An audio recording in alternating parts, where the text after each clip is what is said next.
Less stress, more time, more money. Welcome to the Cash Flow Contractor Deep Dive. Martin, when's the last time you had an employee? More than 10 years ago.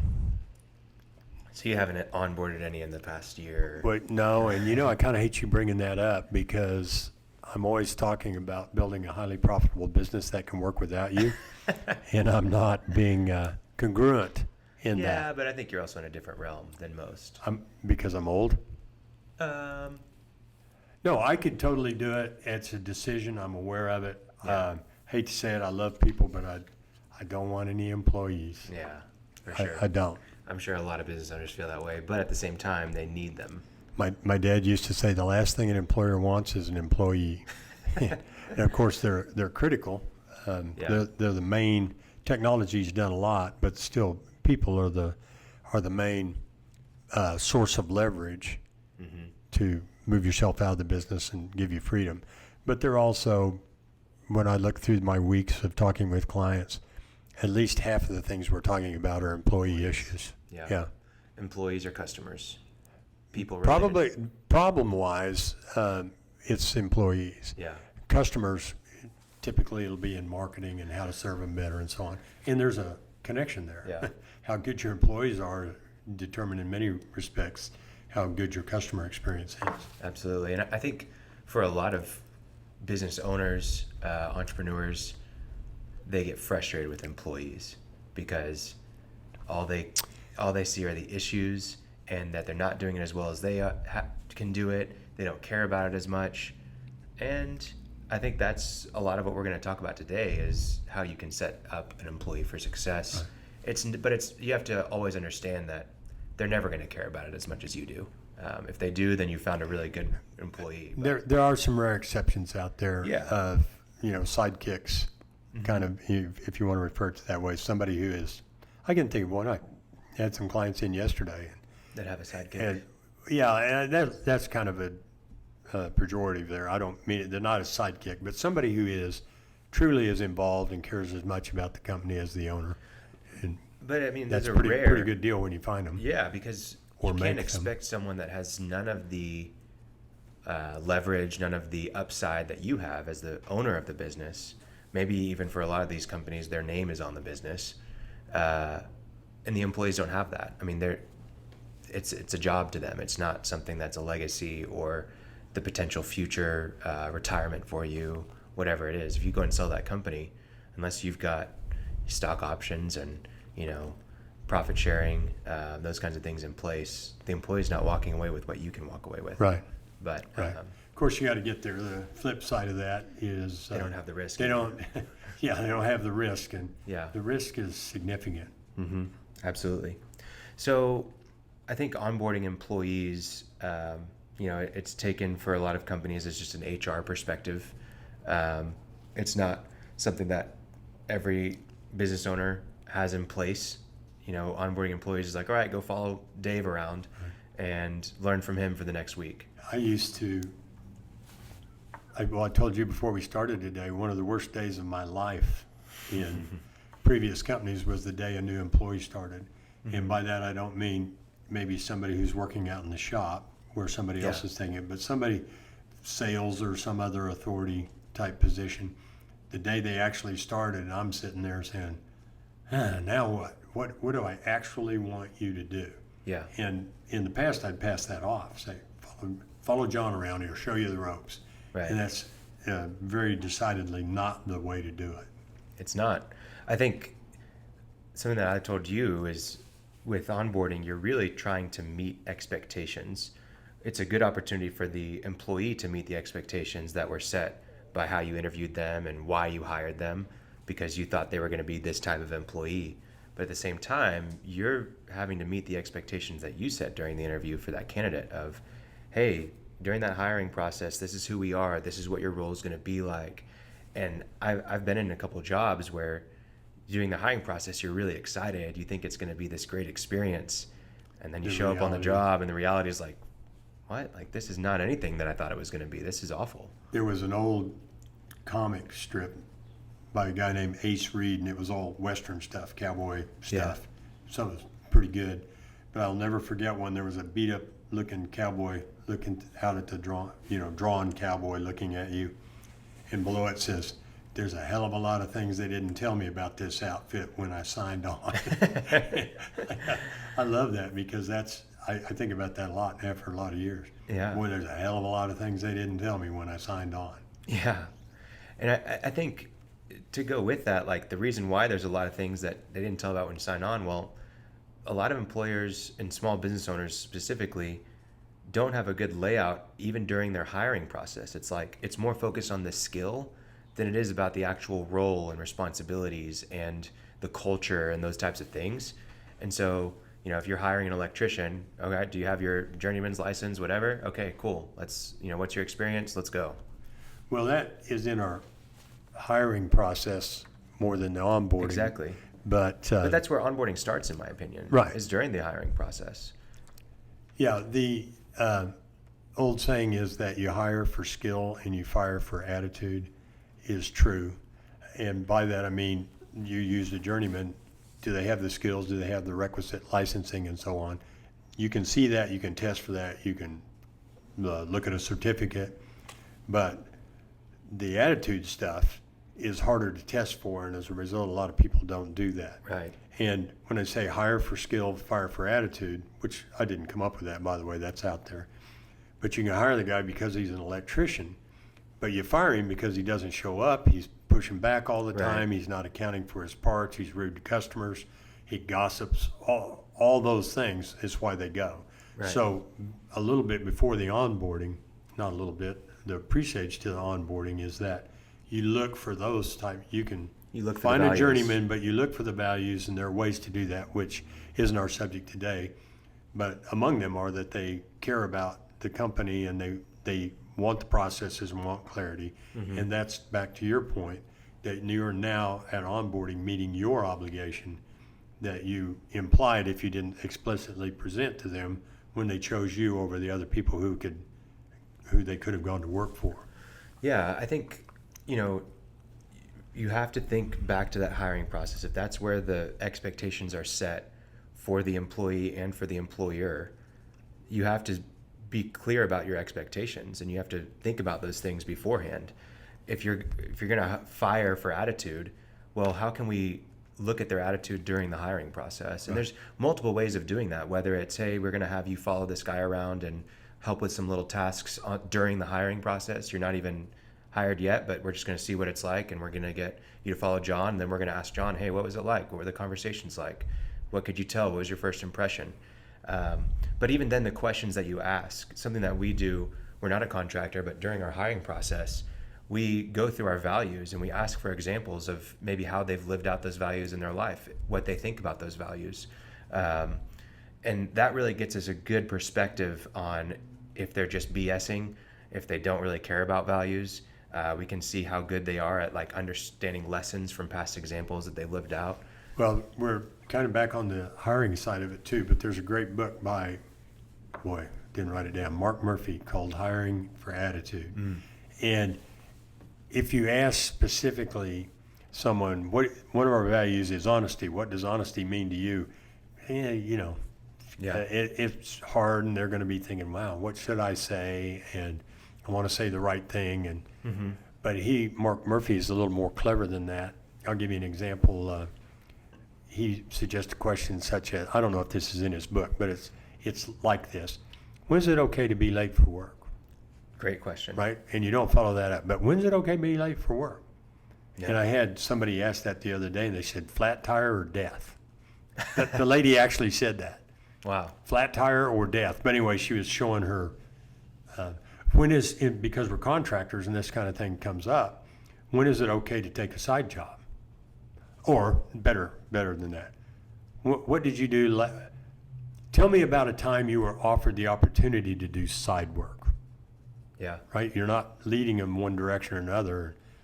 Yeah. And if they've been in the trades at all, Yeah. they've had the opportunity. Oh, absolutely. And Absolutely. not in how did you handle it and all that. Just tell me about a time. Yeah. And by answering that question, they will come through. So again, that's kind of, did we already do an episode on hiring, or is that just on our list to do? But I think the big point that I want people to understand, and you're never going to be perfect at it, but your onboarding is meeting the expectations of your hiring process that you laid out. And I have to put this out there.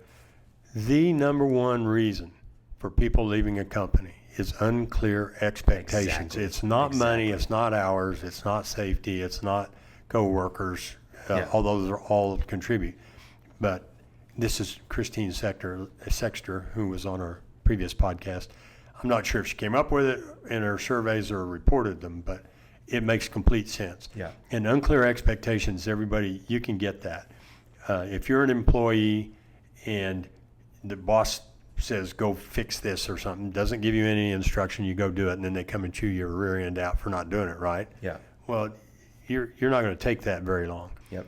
Office politics are unclear expectations, because if you're in a subordinate position and you have two owners and they're fighting each other, well, arguing with each other. Right. Which one do I follow?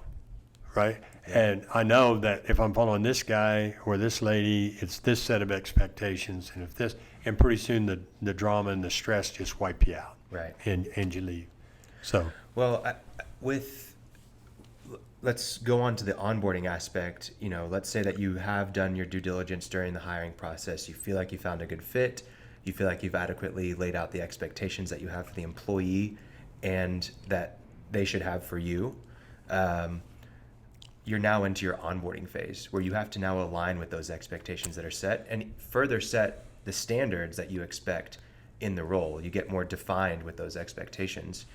There's so many areas that should go through an onboarding process, but I'd like to start with what it typically looks like. Business owners are out of time, they're stressed out, they're worrying about every employee in the business, and what usually happens is we give you the required paperwork to fill out so we can do direct deposit, so that we have all of our legal stuff in place, if we have it in place. And then it's like, all right, let's get you on a job, and we just start running from the beginning. There's no warm up, and in my opinion, that's a recipe for disaster, because you haven't laid out what your expectations are on the job. You haven't really gotten a grasp of what they understand and what they don't understand. There hasn't really been good training. It's been haphazard training, just whatever comes up is what you're trained on. On the job training, which OTJ, OJT, on the job training is no training at all, and I agree. Yeah, that's haphazard. That's part of abdication instead of delegation. You're letting somebody, maybe the site foreman, set the expectations.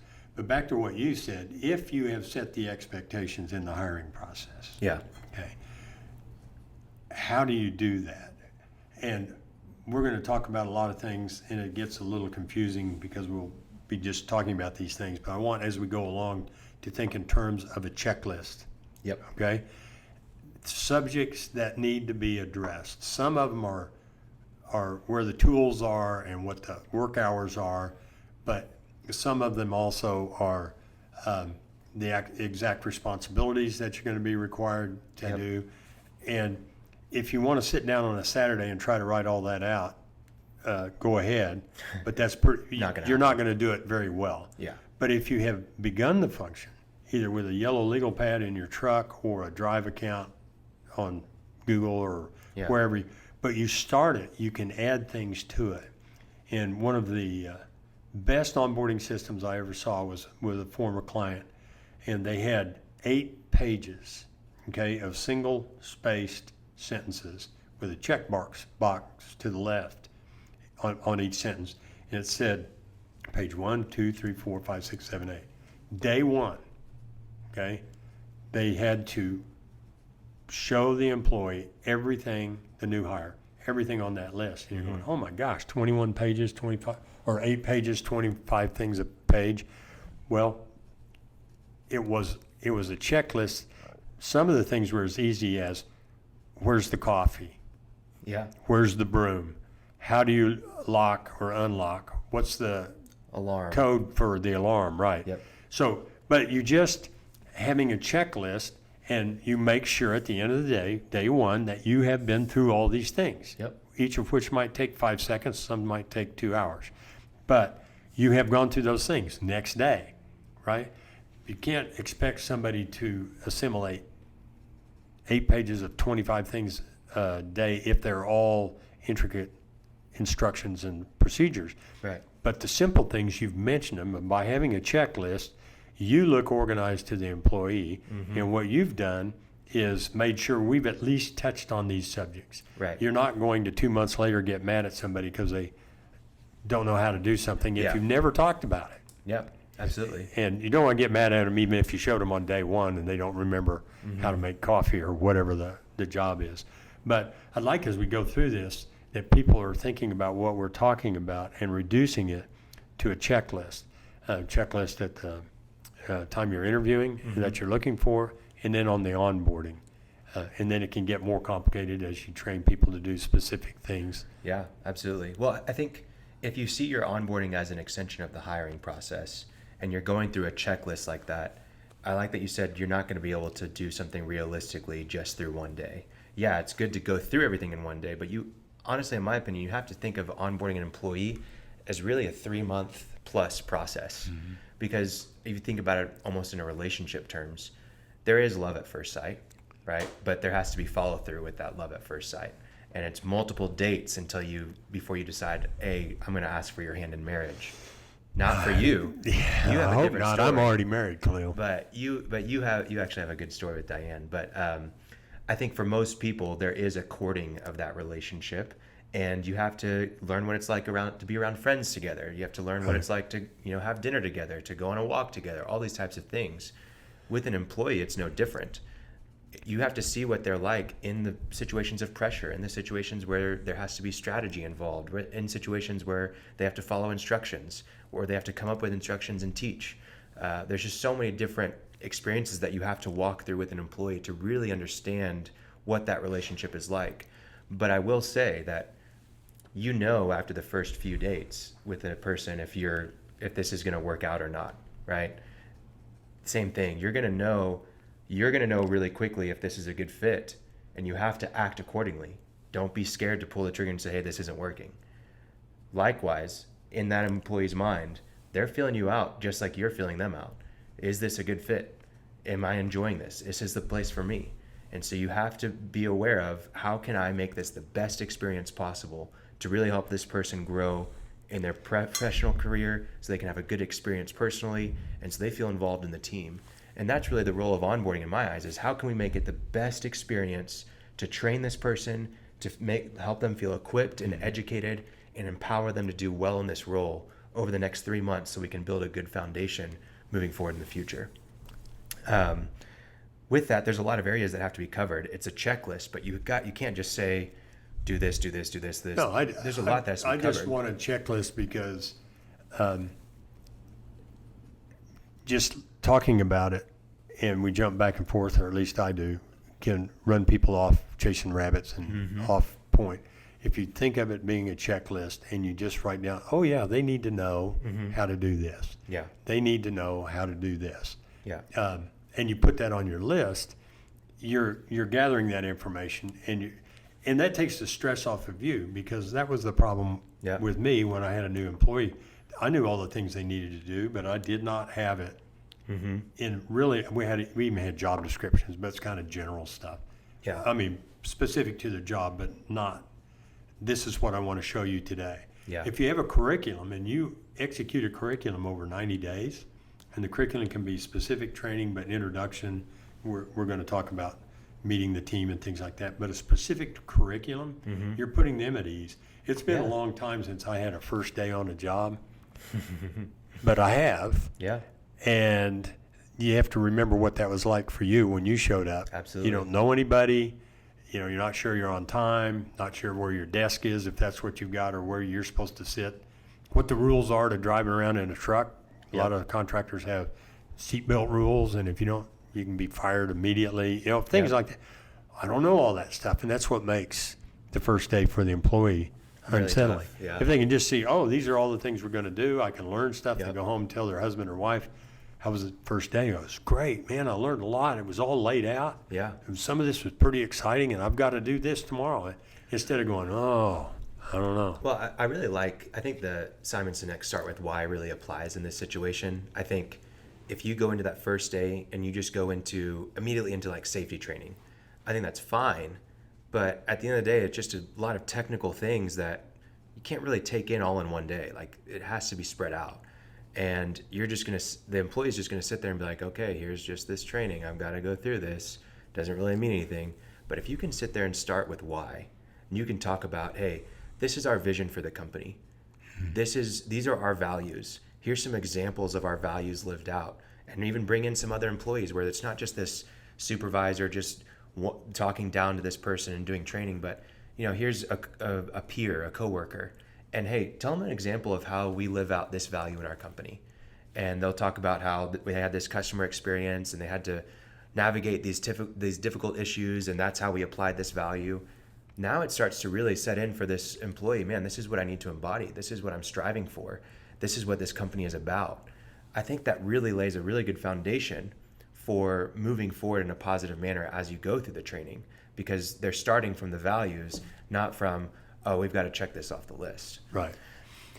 But you do have to check it off the list. You do have to check it off the list. As a matter of fact, I'm putting values as my first checkbox. Well, and that's good, but I think it's important to walk through that. Now, I did a short that came out, hiring in the post-COVID world, and one of the points I made in there is that you have to, in this day and age, you have to give employees a reason other than money to come work for you. Yeah, absolutely. And that may not be like the old days. It's actually always been that way, but it used to be a little more fear and things, and the boss is the boss, and I have to just do what they say. Nowadays, people can find work almost anywhere.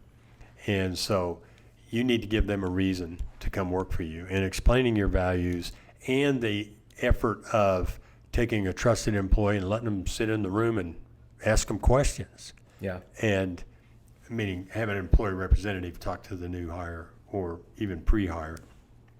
That is just showing that you're thinking about them. It's not just all about me. You're a soldier, now get in line, you signed a paper. Right. Hit the dirt, Yeah, absolutely. I think in a vision, values, those things, if you communicate those things during onboarding, you are definitely the 1% or the minority that is doing that as far as companies go, and you'll stand out immediately with that employee, and it'll show that you actually care about the purpose of your work, not just getting things done. Even though getting things done is extremely important, it really shows purpose.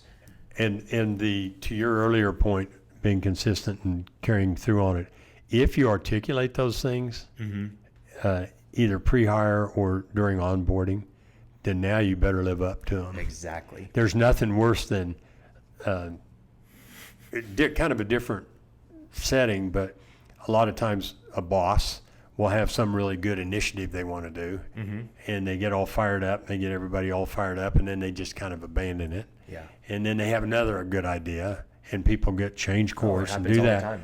And then pretty soon, I can't remember who it was, but somebody was telling me, oh, when he tells me to do something, I don't do anything at all until he's asked me 3 times, because he usually doesn't. Right. So it's the same with this. If you have a vision, you have values, you have culture, and you talk to them about that, they better see it in their discussions with their coworkers, and it better be true. Otherwise, if you don't care about the values and the culture in your company, don't talk about them. Yeah. Right. Really. And, but of course you should. And it's okay if you're probably going to have instances where you make mistakes. You're going to have instances where you act against your values in some cases. Point it out. Acknowledge it. Hey guys, I didn't live out the values that we have. Right. And I struggled here. I need to do better. And that'll be something that'll really motivate them, because if you don't recognize it, they absolutely do. And if you don't say, hey guys, I'm sorry, they're going to think the values don't matter. But by you apologizing about it, by you recognizing your weaknesses, your failures, they're going to say, oh, wow, this actually does matter to that person. I'm glad that he recognized it. I hate I was in line at Chipotle, and the manager, you could tell the employees hated him. Like he was constantly like not setting a good example. Like everything on the line was messed up. And even the employees under their breath are like, just not doing his damn job, and it's if you're not living up to the values yourself that you set for the company, you can't expect other people to either. Right. So be consistent. Well, so that's kind of the first in the onboarding is make people aware of your values and your your vision, why. where you guys are going, what's the purpose. It's going to help motivate just the reason why we're working. And it's not something that just needs to happen during onboarding, but honestly, your employees need to hear those things more regularly than, once a year at the vision meeting or whatever. I think the next thing that's important, and this is maybe subjective to how I think about business, but I think teamwork really matters. I think people enjoy being a part of a team that is working together. And I really encourage you to get as many people to meet the new hires as possible. And this is hard when you're growing a bigger operation and you're hiring every week. It's difficult to get in place, but make sure that they meet the leadership, meet you, all the managers that are even cross-functional that they're not going to work with. Make sure that there's some sort of meet and greet with lunch or coffee so that they feel welcomed, that they feel a part, that feel like they matter. I think that goes a long way. And then really try to establish a good relationship with the people they're going to be working with daily, weekly, their supervisor. Make sure that there's frequent interaction with those people in the first week, first month, first 90 days. That's not just in the weeds work, but make sure they're going to grab coffee, make sure they're getting breakfast together or lunch together. Set those times for them and set aside a budget for it as well. And leave moments for, maybe it's the first 90 days. Every single morning you start with a 15-minute meeting with your supervisor. Even if that's not the norm of a normal working week, set it during that first 90 days so that they can ask questions, they can talk about the challenges and the obstacles they're having to overcome, help them to set goals each day and follow up on, are you achieving those goals? Almost like a scrum meeting at the beginning of each day so that they feel like there's clear expectations, they feel like they're valued and they're being recognized in their work right from the beginning. I also think it's really important to try to learn more about them as a person and show interest in that stuff.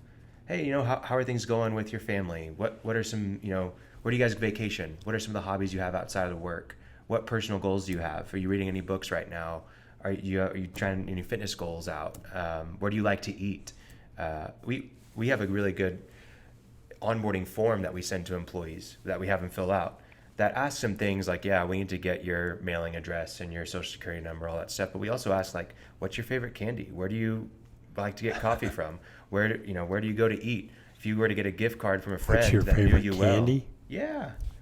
People like candy, You're right? not supposed to eat candy. But what's your favorite type of chocolate? Whenever you are going out to eat, where with your wife, where do you go to eat, or your spouse? All sorts of things, like what type of music do you listen to? Who are some people that you follow on Instagram? Like everything to understand who they are so that when it comes to their birthday or it comes to the opportunity to recognize them, we can send them a gift card that they're actually going to use, not just Walmart or Amazon, right? Those things matter. And if you can find those things out early on, they'll feel like you're taking interest in who they are. And ultimately, we want to feel like we are known and recognized for who we are because we're unique. And I think that matters to employees. I think something else that I like to do right from the beginning is set times for the 30-day review. Set it on the calendar right from the beginning and have an agenda for that 30-day review. If you can even have a form that the supervisor goes through during that 30-day review, it's super helpful. But I think it's a good milestone to say, hey, are things fitting? And have a real conversation with your employee. Is this meeting your expectations? Where are our shortcomings? What are you liking so far? What are you not liking? Do you feel like you have clear expectations for what the future looks like? Do you feel like you know how to do all the things that were on that checklist that we went through in the first couple days? I think that's super important. Then we do quarterly reviews. I know that's not feasible for a lot of companies just as far as time goes, but setting a date for an annual review right then, just because it's so easy to look over those things and to forget.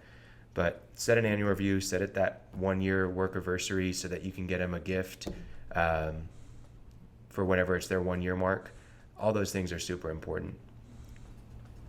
I think even establishing like a coworker that's not the supervisor that can act as sort of a mentor is really helpful, because there's so many challenges that you're going to go through in your first, month, 90 days that you really don't want to talk to your supervisor about. Like, it just happens. And so being able to talk to somebody who's maybe a peer, who is a mentor in the sense that they've been there for longer, but they're not above you on the org chart, I think it's really helpful to have that relationship. So just setting like a every other week, hey, lunch or coffee break with that person, and even telling that mentor that's on the team, hey, here's a budget for taking them to coffee every other week. And please make sure that they feel welcomed, help them with whatever it needs, help them with the questions that they don't want to ask their supervisor, and get a sense of who they are and how they're fitting. That's also going to help your team feel invested and like they matter in the company because they're getting to mentor people. And it gives them more of a responsibility that's not just on the job training or whatever. I think those are really helpful ways to work with something. Yeah, and I think there's an age difference between us. I wouldn't be asking anybody what kind of candy they like. I'm actually not opposed to that, but it's preference. But these are ideas. No, yeah, and I totally get the idea of you want to get to know people 100%. But in the feedback loop, whether even more frequently than the quarterly reviews, it could be the once a week. If you as the boss are talking to somebody, some of the things I want to know is to ask people, do you understand clearly what's expected of you? Yeah. And do you understand how you're being measured? Mm-hmm. And do you have everything you need to meet the expectations, which would be training and equipment, tools, and so on? And then, is there anything I can do to help? Yep. I mean, that series of questions, I like to ask people, and if they're not intimidated or something, they'll come back and say, well, I really don't understand this. They keep talking about this, I've never heard of that. Well, if we did our onboarding correctly, they've heard of it, but it uncovers that kind of thing. Well, those should be revisited, And those really aren't the get to know you personally type questions, but they are the review type questions. Absolutely. Rather than just the a quarterly review which we don't, our method is not to say you messed up, you're fired, or you need to improve on this. It's just literally, do you understand? Yeah. And do you know how you're being measured? Do you know what we expect of you? Absolutely. And that being the number one reason people quit, you address it. Yeah, come back to those things periodically, monthly, weekly, whatever you do. I have weekly meetings with the team, and it's not every single week that I ask those questions, but hey, like, what obstacles do you have? Are you enjoying the role that you're in? Mm-hmm. What's difficult right now for you? And then I might learn that, wow, we don't have a system for this, or man, we're asking too much on this type of job or whatever. And that's super helpful just to get clarity. Just always, are we meeting expectations? Are the expectations clear? How can they improve? Mm-hmm. It gives you opportunities to not only be critiqued yourself as a company, as a supervisor, owner, but it also gives opportunity for you to critique as well. This is a very, I know that I've touched on a very more cultural related things and making sure that there's fit and that you're invested in the personal, but there's absolutely things that are very important. That's the point. The skill, technical. You hire for skill, fire for attitude. Yeah. It's managing the attitude side. Absolutely. And it's going to set you apart from, we talked about that money. And the question thing, do you understand what's expected? Do you know how you're measured? That can be a hallway question. Absolutely. It doesn't Passing have in to the be hall. Hey, Bob, are you getting everything? Do you understand what we're expecting from you? Mm-hmm. Do you know how you're measured? Is there anything I can do to help? If they hear that all the time, they might actually believe if they've got an issue, they can go tell somebody. Mm-hmm. Absolutely. I think that's critical. Well, let's move on to some of the things that are a little bit more technical in nature, because I think there's a lot of areas during onboarding that we're going to mention some things that absolutely matter and are serious, but not everybody actually has in place. And so I want to start with legal and HR related things. I know a lot of people that don't even have, confidentiality agreements in place. They hire you. You know a lot of people who don't? Yeah. Do you know any who do? And yes, there are out there. That came up a couple of days ago. I mean, it's hard. Tom Robinson. Robertson. Yeah, Oh my gosh. Robertson. Robertson. He talks about it. Yeah, he's fantastic. Episode 43. Yep. And I think, whenever I started, I didn't have any of these things in place. Oh, I know who it was I was talking to. A client that we both know very well had a key. He acquired another company, and for 8 or 9 months, going along really well, and a key employee turned in his notice, heading out to start a competing business. And they didn't have agreements in place, did they? Oh, I said, oh, and I put that a little on me. I'm a coach. That's one of the things I should cycle through and bring up, but I didn't. And Tom Robertson talks about it. We can't have a non-compete. But you can have not in non-solicit. Oklahoma and most states, but you can sure have a non-solicit. You can't take our customers, you can't take our information, Yep. and you still have to enforce that. But anyway, so that's very relevant. Yeah, you have to have, I encourage an offer letter, because then it makes it really clear, like, if they end up trying to sue you for something, hey, this is what we expected of them, this is what we were going to pay them, all the benefits, just so that all those bases are covered. But then your employee handbook, have them sign that, where you can have, if they ever do something against the handbook and you fire them, it's warranted. You're going to win that case. And then the confidentiality agreement about non-solicit, not stealing any of our customers, not sending any of our customer data anywhere else. Yeah, and just on that subject, get an attorney to do it for you. I've got a lot of people trying to ramble through that. Well, I can write that. Well, spend the $2,500, $5,000 if you're a big company, you've got an HR department, but spend it. Spend it. And get the essentials in there that apply in your state. It'll always cost you more later on than it will up front. And follow the processes. And that's a place you don't want to go discount legal, right? Yeah. You don't want to go discount HR because it can destroy your company. Absolutely. And easily. Yeah. Easily. And it's hard when you're the owner of the business doing all the admin work to remember all this stuff. So that's why the checklist in this situation really matters. And if someone else is doing all this stuff for you, it's even harder to remember about it. So get the checklist. Well, you're not an attorney and you're not an HR professional. No. Unless you are. Yeah. But you're not. And so don't try to act like it. Yeah, absolutely. And the other one that goes in the same vein is the insurance that you provide your employees with, and the benefits, health, dental, vision, retirement, life insurance, all that stuff. You probably shouldn't be doing it yourself. And there's a lot of people that'll do it for you they're not going to charge you. They get a fee from what they sell. Well, the insurance guy's going to sell it. Yeah. Yeah. You can't. You're wasting your time if you're trying to do all that yourself. Oh, that's absolutely. in the advisor and mentor checklist, I think, is a. Yeah. Don't we have that as an episode? Yeah, we do. And it's common sense stuff, but people try to, for whatever reason, I can do that Yeah. because ego or because they're wanting to save some money. Or There's some things you can it's save money ignorance. on. Pardon? Ignorance, not knowing that somebody else can help me with this. Yeah. Well, that's not an excuse. Yeah. Get professionals to do that stuff for you. Absolutely. We had just so many examples. I'm not sure we went through them with Tom Robertson or not, but I remember thinking about them, of people who just made their own decisions. And all it takes is one person to get mad at you, Yep. and they go to the Fair Labor Board or whatever it is in your state, and start making these complaints. And at the very least, you've got a royal PIA, pain in the rear end, having to deal with it, which not only costs you your time, but it also distracts you from doing things that you can do to be profitable. Yeah.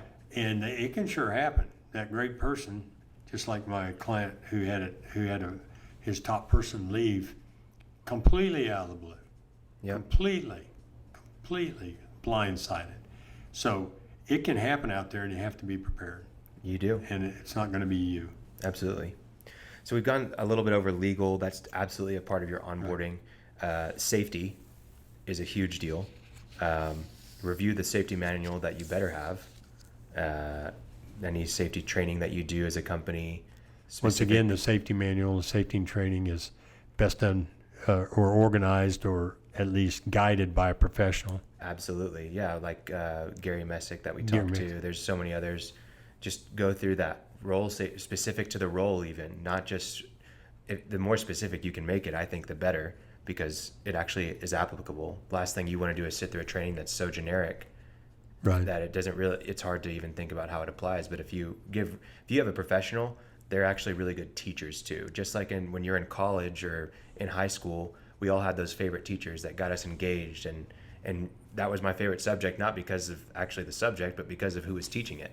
So find someone who's really good and really like interactive, getting a discussion involved. Those things will really help the safety actually stick on the job. But that's another thing.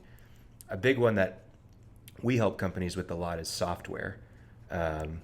Whenever we're working with people, that's something that we would handle during the onboarding. Oh, you've got a new employee, we'll get their account set up. We'll do all the training on it, walk them through the SOPs of how to use the software. Get their email set up on the company computer. Exactly. That way you can control. And do you have a stuff. computer policy? Yep. I mean, if we're talking guys out framing a building or pouring concrete, they might not have a company laptop, but a lot of people above that, the project managers, salespeople, they got all your information. Mm-hmm. They got it on a computer. They got it on their phone. What's your policy on that? Yeah. If they decide to leave, or they leave it lying around and somebody can download your information on a thumb drive, Yeah. which people don't do much anymore on thumb drives, but there are ways to upload it to their Gmail account or whatever it is. Exactly. So that's a big one. And, obviously the higher up the role, the more office related role it is, the more you're gonna have to focus on those types of things for onboarding.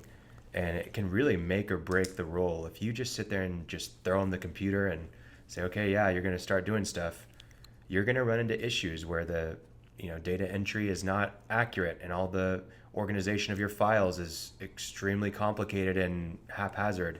You want to make sure that you have a good system in place for getting all that stuff done if it's a very high level, skilled labor office role, which is not easy. And again, don't necessarily have that onboarding done by yourself. You might have, director role do that training, or an outsourced company like your IT company or your software company do that training for them. The next thing that's really important is equipment, right? This is definitely going to be applying to a lot of roles, especially those techs, people on site. Where is our equipment located? Where do we get access to inventory and materials? How do we check that stuff out? How do we bill that stuff if we're having to bill it? How do we use the equipment? There's just almost infinite stuff around your equipment. And everybody's different with how it goes. And if you start assuming that, oh yeah, they've been in this industry for 10 years, you might just be taking on some of the worst problems inside of your company. They've been doing it wrong. Yeah. Well, the other side of it is a lot of expensive jackhammer, air pneumatic hammer might be $5,000 and it's in the back of your truck. Yep. And somebody took it out of I didn't take it. John took it. No, you had it the other day. I brought it back. Anyway, tracking that stuff. I mean, there are lots of technology to do that now, hidden Bluetooth chips and things like that. But there's a lot around that, and they need to know what those processes are. Yeah, absolutely. And again, that's not something that necessarily has to be done by you. If your inventory manager can do this onboarding, schedule that day of, hey, this is the inventory manager. Here's the system process they go through. If you don't have that, you may go to the supply shop with them and say, hey, this is how we do it. The supply store guy can also walk through some stuff with you there. Those supply stores want to keep your business. And so if they're ingrained into your processes, they love that, because that means that you're going to be using them for a while. So we even talked to Michael Barnett a little bit about the system that he has. I forget what, episode 8 or something along those lines. Long time ago.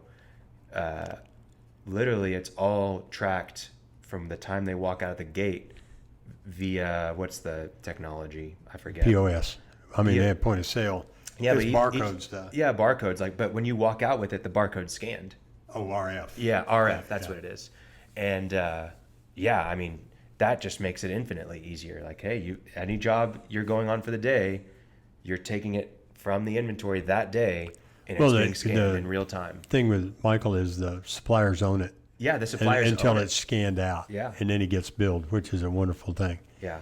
So, I mean, you may or may not have that process. The point is, if you have a process such as that, they need to learn that process. Yep. Insofar as our checklist is concerned, you need to mention that you have that project and process and you need to learn it. Yep.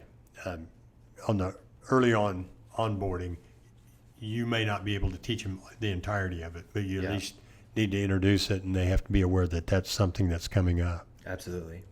And so we've gone through a lot of different things here, and this is even before we've touched on just the job duties, Right. like what's their role and what are the expectations and duties, responsibilities they have for that role.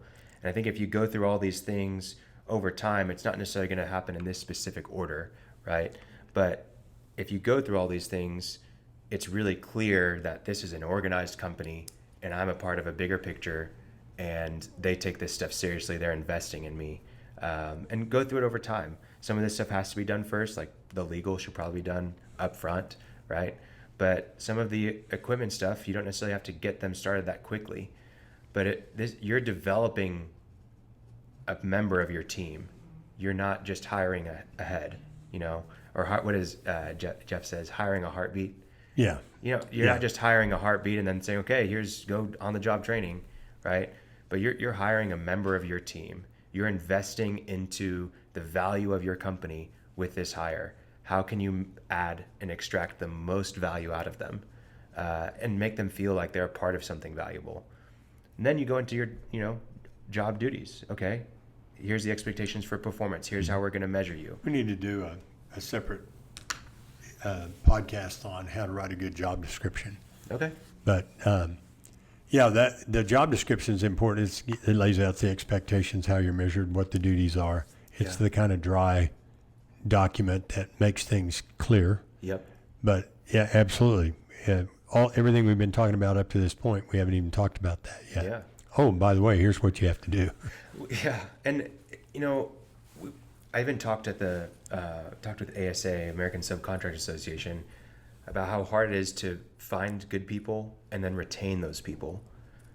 But I wonder how many of these companies are going through a lot of these things, and it is difficult. And you will, especially in today's age after COVID, with all of the different stimulus packages that have been passed, you are having to pay a premium for people. But it's amazing how much retention matters and how much more costly it is to have to keep hiring people because you can't retain them. And if you want to retain people, if you go through a process like this, you're going to be firing some people that do not fit because obviously they can't handle this. But if you can find those people and retain them, you will save so much money over the long term. I think Apple, obviously they're not a contractor, but they changed their policies and their benefits for their team members, where they get all the Apple equipment they need. They get college reimbursement and full health benefits, and they're getting paid a minimum $15 an hour, but they would get raised to $20 an hour in their first 9 days.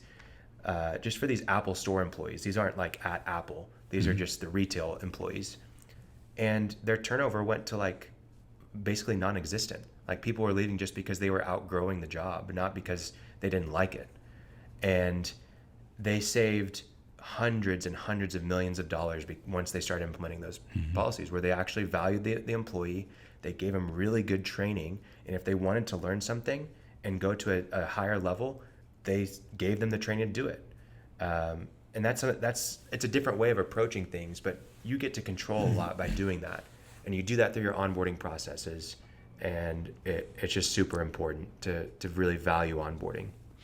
Yeah, I think the takeaway from today is all the things you wish an employee knew, plus listening to some things maybe that Khalil or I brought up that you hadn't thought. Oh, yeah, that's right. But make a list of them. Yeah. Make a list of them, and you get better and better at how you present that list, but make a list. Just start. Depending on your company, but a lot of companies don't hire that often. Right. And like you mentioned, the onboarding process says, wow, now what do we got to do? We got to give them a 9-9. Oh, they got to have an email. Yeah. Oh, we got to get them a cell phone. And you're scrambling to think through and then do it. Oh, we got to get a copy of their driver's license. Oh, we got to do a background check and see that they can drive our vehicle. Oh, we got to add them to the insurance. Make a list of all those things. Just have a huge and to checklist. have it in a file.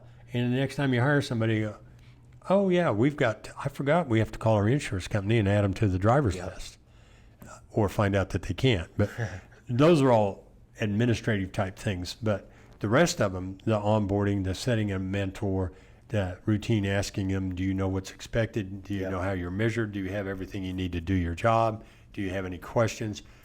All of those things need to be on the list as well. Absolutely. So make a list of everything that annoys you last time you hired somebody and everything you can think of.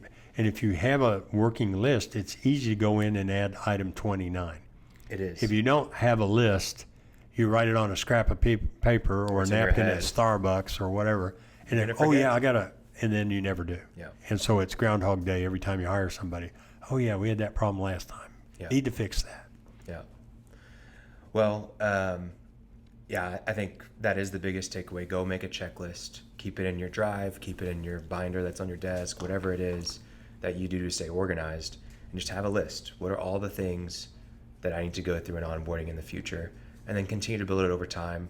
As you grow, you'll be able to hand off a lot of this stuff.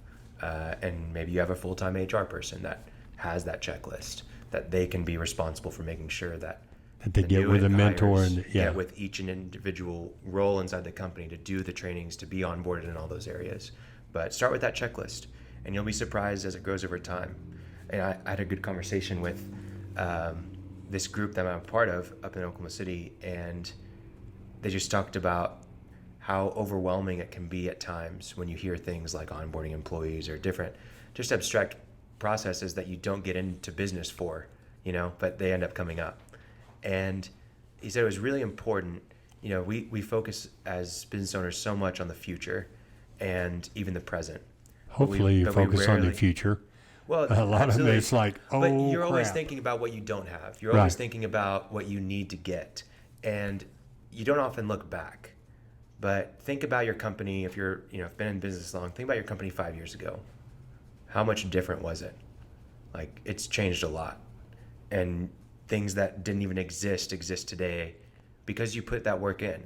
And so don't be too overwhelmed. Small bites, small steps at a time, and know that you were able to make huge leaps in progress in the last 5 years. Know that you're going to be able to do it in the next 5 as well. And it just happens slowly. It's not something that you have to fix today, but it just takes a small step. And maybe that small step for onboarding employees, if you're not good at it right now, just make the checklist.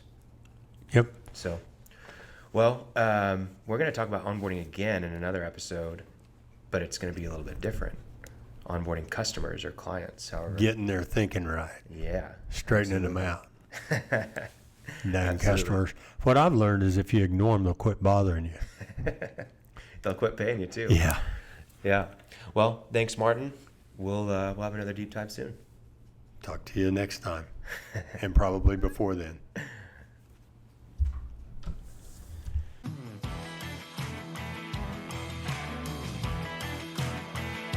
Thanks for listening to The Cash Flow Contractor. Check out our website in the show notes or visit thecashflowcontractor.com.